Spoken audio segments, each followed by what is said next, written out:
還記得那一天，在那一天初次上學堂，從前到每分鐘身邊也有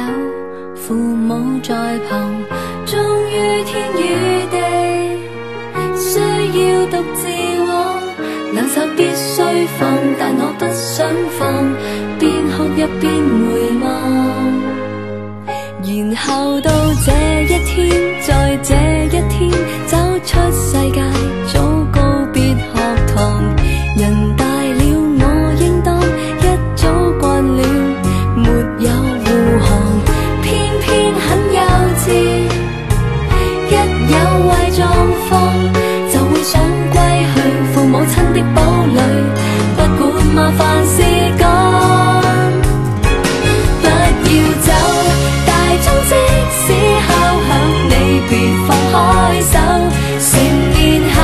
什麼都不可再有成人遷就，不要走，前去在人群內會磨練到久，可見將來日子總會有順逆流，不過此時獲得的愛顧無私愛過未夠。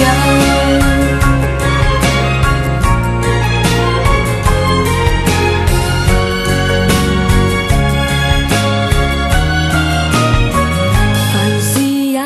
小心，沒趣得很，請不要再逼我做大人。年月卻太狠心，催促上課，學會獨行，幾千噸責任像校訓，個中的得跳，課室鐘聲響了，雙手為何在震？不要走，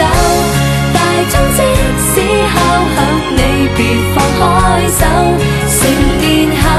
什麼都不可再有成人遷就，不要走，前去在人群內會磨練到久。